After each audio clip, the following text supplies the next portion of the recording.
Wel, 'n groot voorreg om vanoggend hier by julle te kan wees. Ek wil sommer net eerstens kom sê baie dankie vir al die liefde, die omgee, die gasvryheid. En ek en Jacqueline en die kinders voel sommer al klaar soos familie in hierdie kort tydjie saam met julle. Nou, dis 'n groot voorreg om dan vandag die boodskap te bring, maar voor ons daarby gaan uitkom, kom ons sluit net die oë en ons bid saam. Vader, wat 'n voorreg is dit om vanoggend in U teenwoordigheid te wees. U is waardig om geprys te word vanoggend. En ons kom gee U al die eer. Ons kom maak ons harte ook vanoggend oop vir U, Here, om met ons te kom praat. En sodat ons hier sal uitstap en dit sal gaan lewe. Vader, dat hierdie geloofsekerheid, Here, vanuit dit sal oorsit in goeie werke, sodat die Vader verheerlik sal word. Here, ek kom bid vanoggend, doen U wil. Bring U koninkryk. Mag geen mens vanoggend die eer kry nie behalwe U, want U is so waardig.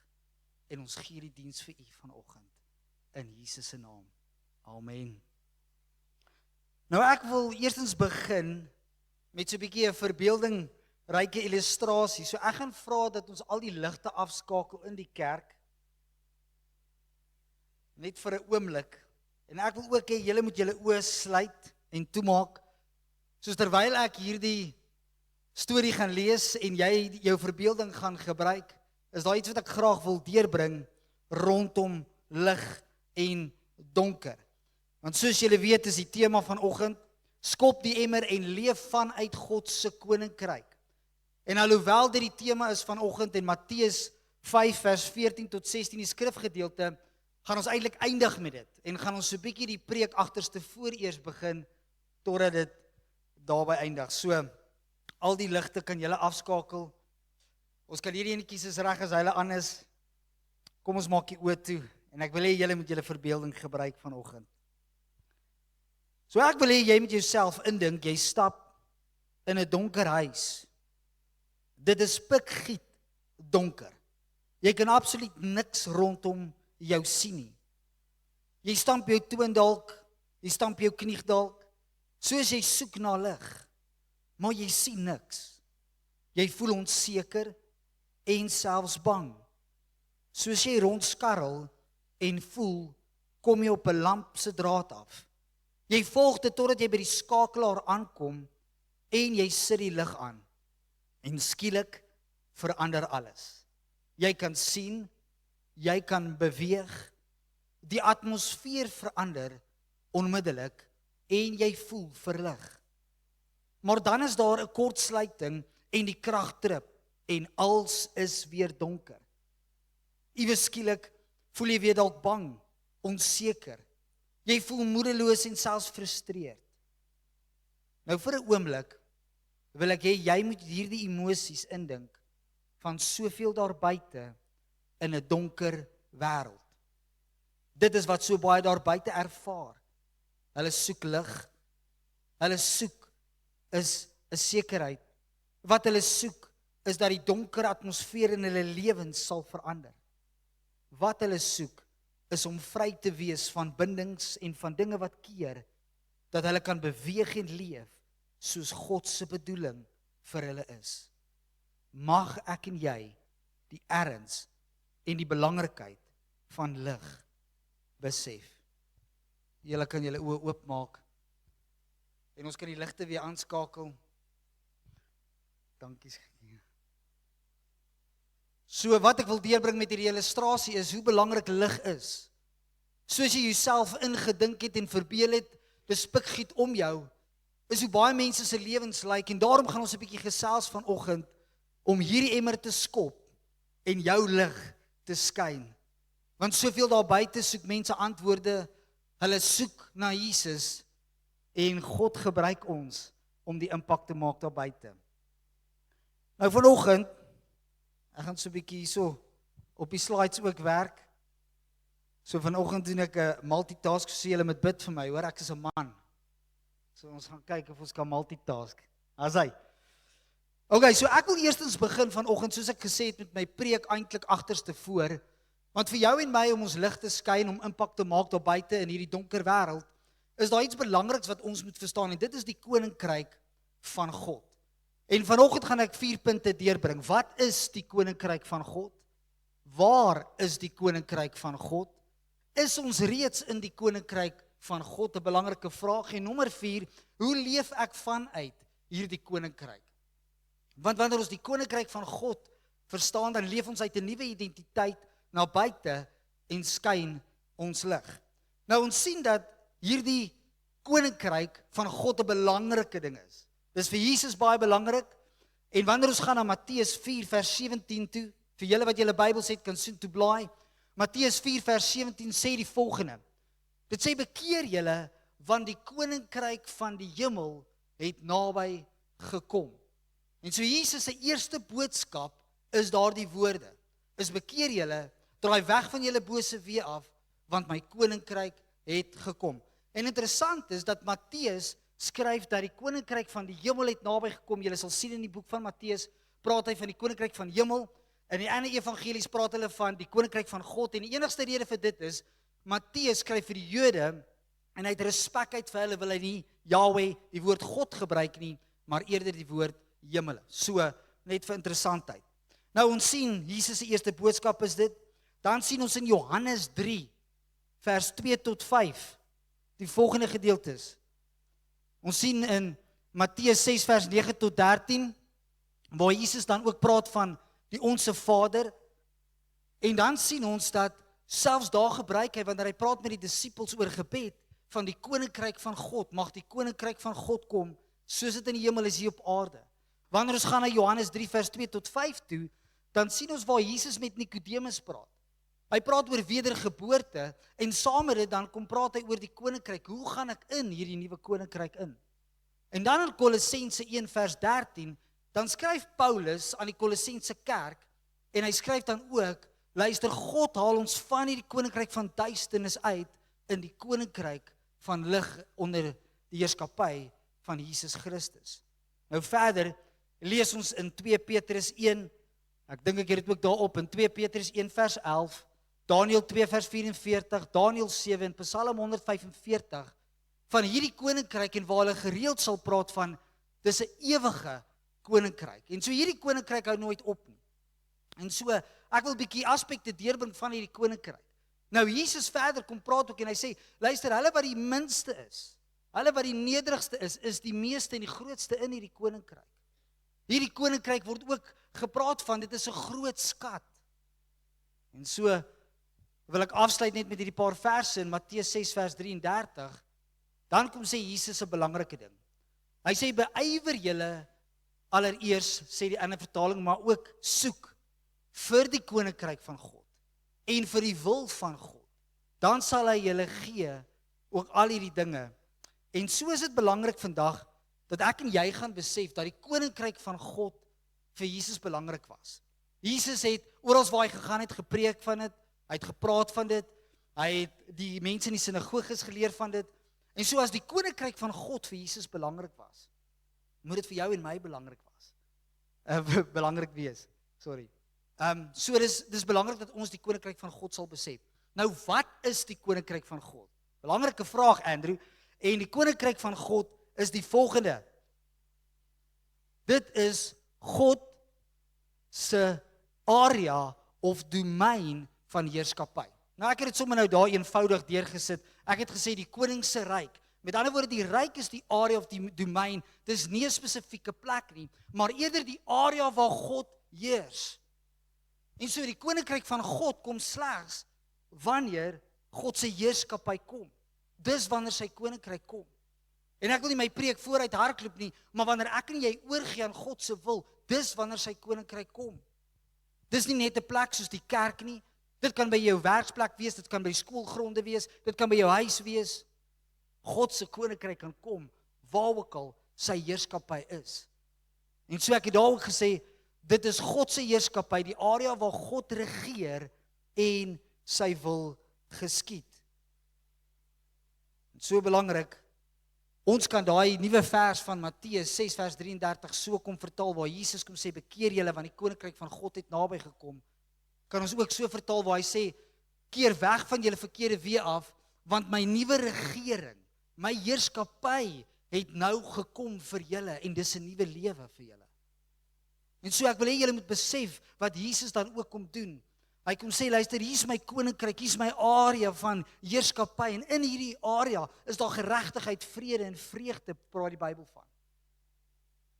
Dit is ook 'n heerskappy wat die Bybel van praat wat groei. Hoe meer ons toelaat dat hy heers in ons lewe, hoe meer groei hierdie koninkryk en hoe meer maak ons impak daar buite in 'n gebroke en donker wêreld. Nou waar is hierdie koninkryk? Belangrike vraag. En dit is in ons midde en in ons. Lukas 17 vers 21 sê die volgende. En ek gaan 2 vertalings lees vanoggend. Dit sê, want die koninkryk van God is binne julle. En dan die Nuwe Lewende Vertaling sê, want die koninkryk van God is reeds hier by julle of in julle midde. Nou vir die wat nou 'n bietjie Grieks of Hebreëus dalk ken, Grieks het baie keer nie net een woordjie om iets uit te lê of wat ook al nie, dit het meer sinne en dubbele verklaringe. En so is dit wat hier gebeur. Wat Jesus kom sê, Jesus staan tussen die disippels en hy sê vir hulle, die koninkryk van God het nou naby gekom. Met ander woorde, Jesus kom bring die koninkryk volkome, maar dan kom sê hy ook, luister, dit gaan nou in julle wees wanneer ek weg is. En so ek en jy leef vandag in God se koninkryk. Vir jou wat Jesus Christus aangeneem het as verlosser en saligmaker, wat 'n verhouding het met God, die koninkryk van God, sy heerskappy lewe in jou lewe en vloei vanuit jy wat lewe vir hom.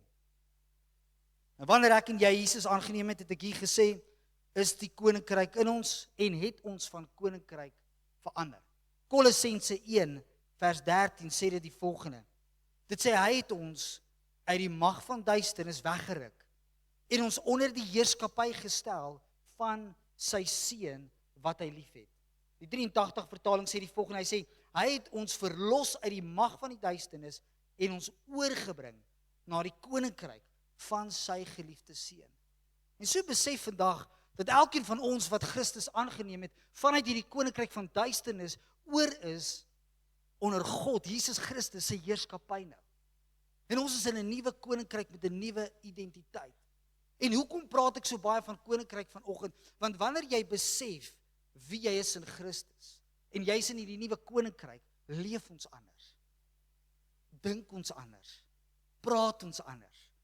Kan mense sien, maar daar's iets anders in ons lewe en dit is hoe ons impak maak. Ons gaan nou verder daaroor gesels. So, ek en jy was onder die heerskappy van ons eie vlees. Ons was onder die heerskappy van die bose. Ons was selfs onder die beheer van die wêreld en sy stelsel en hoe hulle dink, maar nou is ek en jy in 'n nuwe koninkryk.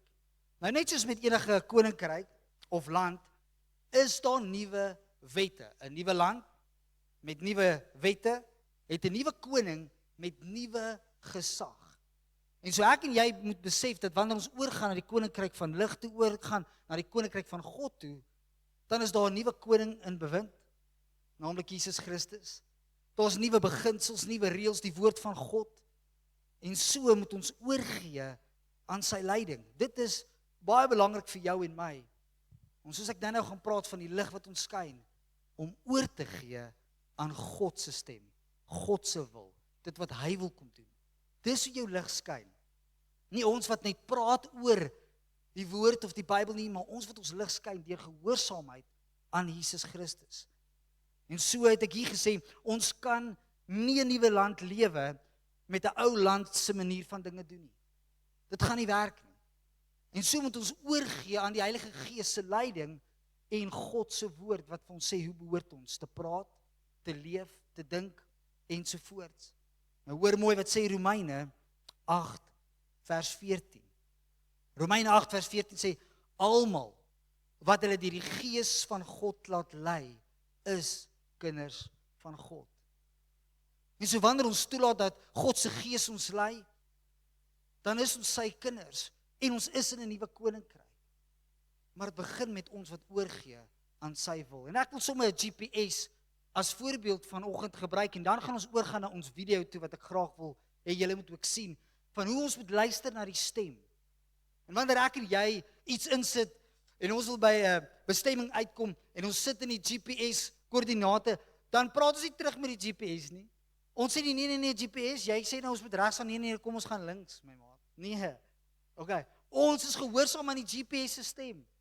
Ons ry waar hy sê ons moet ry. En vir jou en my in God se nuwe koninkryk kom vra hy, luister, ek wil hê jy moet doen wat ek sê jy moet doen. Ek wil hê jy moet bestuur waar ek sê jy moet ry. En so is dit belangrik vir jou en my dat in hierdie koninkryk, hoe ons oorgee sodat die lig kan kom en deur ons kan skyn, is ons moet gehoorsaam wees aan God se stem. So kom ons kyk die video en dan sal ons aangaan met ons volgende verse. We're way out in the Aleutian Islands, getting ready to leave and go back to Anchorage and then home. And I had a ticket in my pocket to get on an airplane. A pastor came up and he said, listen, I can save you money. I said, how's that? He said, I flew a small airplane up here. And I fly a small airplane, and I can take you in my little airplane, and you can save your ticket. And this did not sound, I said, gee, thank you so very, very much. But I've got this ticket. We'll just make our way on home, me and this other lawyer with me. He said, no, you got to do it, you got to do it. And against every better judgment I had, I said, okay. Well, we went out to the airport, took us by his little plane, and I looked at it, and I thought, well, one good thing, it's shiny. Then he walked around it. We got in. He's on the left front. I'm on the right front. The other lawyer's sitting right behind me. And he started it up. And it started up just fine. Well, we taxied out. I said, should we pray? He said, yeah, that's a good idea. We normally don't. I said, well, this time we're gonna. And I'm telling you, I prayed 8 minutes. I prayed a long time. We went and got on the runway. He starts down the runway. The plane lifted off ever so gently, and we start climbing. And it's wonderful. Not a problem in the world. We started climbing, and we flew probably 3-4 minutes. And something happened that will never leave my mind. The pilot turned to me, and he said, we're going in the clouds, and I can't fly in clouds. They make me pass out. I said, clouds make you do what? Now, it's been cloudy all day. And we go right up into the clouds, and you can't see anything. And he looks at me, and his eyes roll back in his head. And he starts mumbling, and he passes out. Passed out cold. Now, I grabbed him, and I shook him, and I said, come on, you got to wake up so I can kill you. Now, we're in the clouds, flying along with no pilot. And my friend in the back seat said, we're dead, aren't we? I said, there's a very good chance of that, yes. He said, what are we going to do? I said, I don't know. But there was a radio right there, and I handed him the microphone, and I said, start asking for help. So he's in the back seat reaching up, and he said, hello, hello. We didn't know any proper radio etiquette. All we were saying was hello. And somebody answered back, hello, hello. Don't you guys know proper radio etiquette? And I said, give it to me. I said, we don't know nothing. Tell him we're in an airplane with a passed out pilot and we don't know how to fly this plane. The guy said, I'm a freighter flying out of Anchorage on the way to Tokyo. And he said, you're telling me you have nobody who can fly that plane with you? I said, tell him that's correct. Now you gotta understand, I am sweating bullets. He said, the first thing I'm gonna do is start circling so I don't lose you, because I'll fly out of range of your radio and you won't have me anymore. And he said, I'm gonna get Anchorage Emergency for you. And Anchorage Emergency will be the people that can maybe help you. Try to save your life. After about 5 minutes, Anchorage came on, said, we understand you have a passed out pilot, and those of you do not know how to fly that plane. We said, that's right. They said, well, the first thing we gotta do is find you. And I'll never forget what this man at Anchorage said. He said, my job is to get you home safe. He said, that's my job. But he said, here's the deal. If you want me to get you home safe, you gotta promise me you'll obey my voice. He said, you can't see me, but I can see you. And he said, if you're not gonna obey my voice, you're gonna die. When you can't see anything, you have no idea how disorientated you become. Finally, he said, okay, I found you. Now hear me clear. He said, you're 4 minutes from a mountain. He said, you're gonna crash in that mountain and die. Follow my voice. I never said, I have to follow your voice? Is that reasonable? You see, I understood without his voice, I had nothing. And do you understand? Without God's voice, you have nothing. Nothing. Finally, he got us turned. And he said, I'm freezing all the traffic in the area. He said, it's going to take me an hour and a half to get you to Anchorage, and there's a lot of weather between you and Anchorage. You're in for a rough ride. And he said, I want you to hear me. I don't want you to look at what's going on outside. I don't want you to pay attention to the storm, just my voice. He said, if you start watching the storm, you will die. But I'll take you through it. Now, because they cleared all the traffic, several pilots, those nighttime freighters, those 747s, started talking to us. They said, we're praying for you, men. You're going to make it. But listen to the voice. That's the key. They said, trust the voice. You realize your head is full of voices, and everybody in this world wants to talk to you, and everybody wants to be the controlling voice. And God says, I want you to be a living sacrifice. I want you to put yourself on the altar and let my voice be your voice. Finally, we went through the worst of the weather, but there was still more. And then the voice came back and it said, now, I'm going to line you up. He said, I'm going to bring you in right down the runway. And at the foot of the runway are some lights, and they're in the form of a cross. He said, don't you forget this. The cross is the way home. Finally, he's bringing us down. We still can't see anything. And all he kept saying is, stay with me. My sheep, the Bible says, hear my voice and they follow me. Finally, just a couple hundred feet off the ground, we saw the cross. I landed the plane. In fact, I landed it 7 times. Finally, it all came to a stop, and the minute we stopped, the pilot woke up. The voice said, thanks for listening. I watch them crash and burn all the time because they won't follow my voice. They don't understand I'm the one who can see them even when they can't see me. But they get the voices in their head and they kill themselves. They self-destruct. Thanks for listening to the voice. Then they put us in a motel room, and about 4 a.m, the knock at my door. And I opened the door, and a man was standing there. He said, hello, David. I said, you're the voice. You're the one who got me home. He said, I am. Do you understand one day you're going to stand before him and say, you were the voice. You're the voice that brought me home. If you're not on that altar as a living sacrifice, your head's full of voices.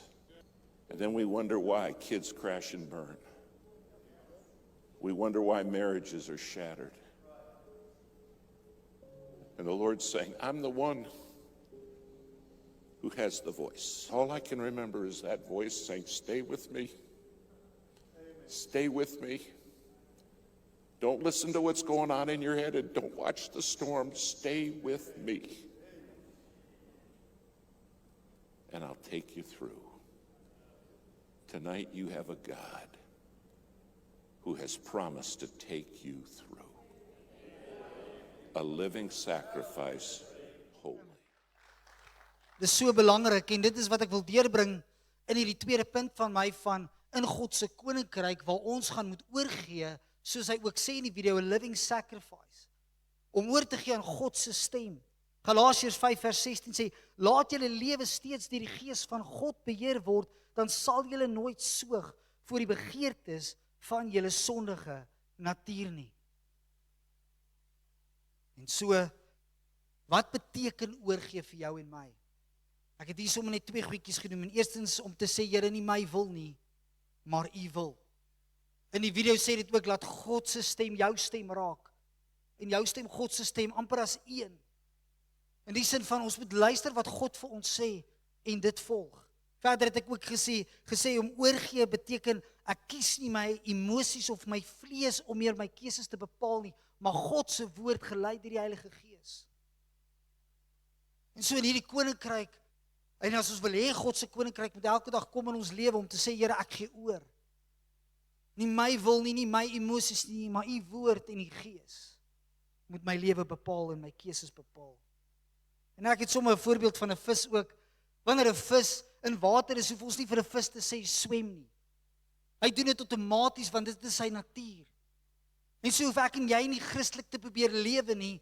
Ons lewe vanuit hierdie koninkryk uit 'n verhouding uit met Jesus Christus, Christelik. Dis nie iets wat ons probeer doen nie, dit is vanuit sy gees, sy leiding en ken sy woord, wat ons outomaties begin lewe, soos wat Christus wil hê ons moet lewe. Nou derdens en laastens, wil ek my derde punt afsluit met die illustrasie wat ek nou het met die emmers. En ek het hier gesê, ongelukkig sukkel die wêreld soms om God se koninkryk en sy heerskappy te sien, die lig te sien in ons lewens, omdat ons baie keer ons lig wegsteek.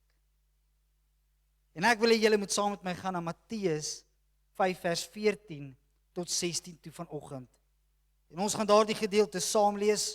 Ons kan sommer vanaf vers 13 lees, want dit is ingesluit van die sout.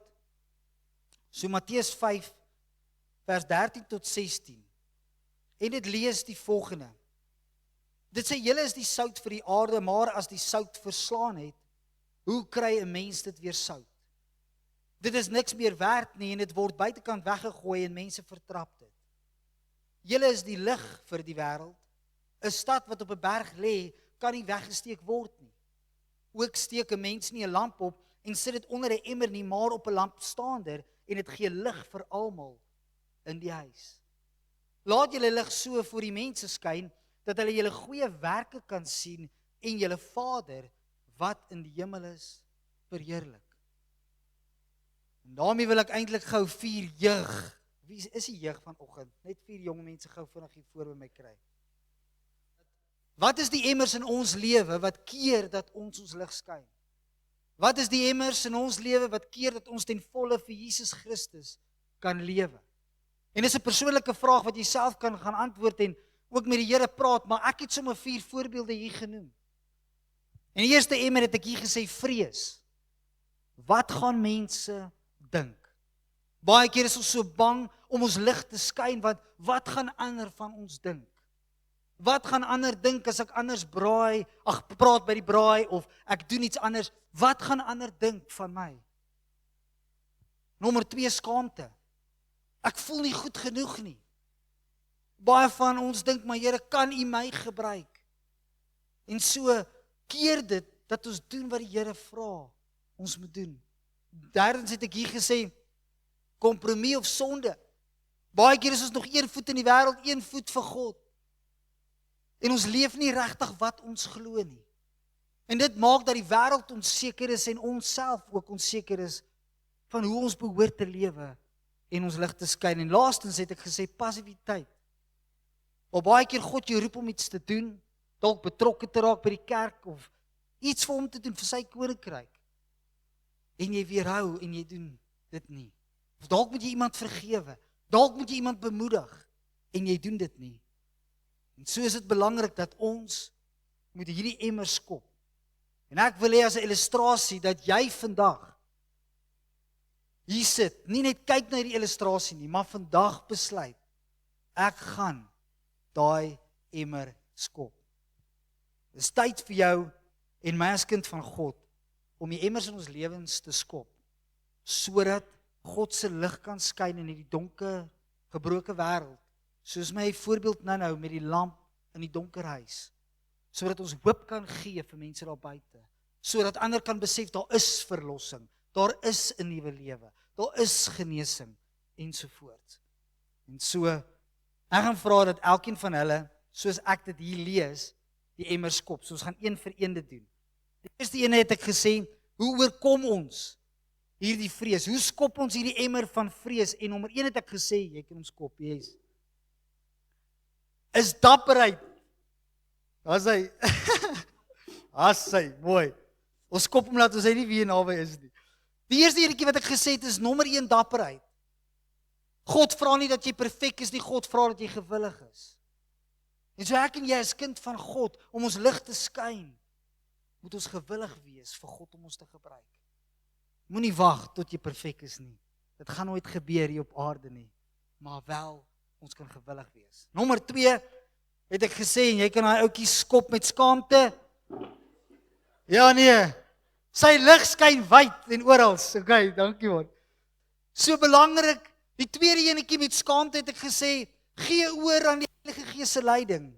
Moenie dink, wat gaan ek sê, hoe gaan ek dit doen, waar gaan ek dit doen? Nee, ons sit te veel, dis daai Engelse woord sê, ons overthink it. Laat toe dat die Heilige Gees jou lei en God deur jou praat. Nommer 3, het ek hier gesê, wat is daai enetjie sonde en kompromie? Jy seker in skop. Sy is nog in een stuk. En hier kan ons sien met sonde is dit, leef uit jou verhouding met Jesus Christus en stap 'n pad met sy woord ook.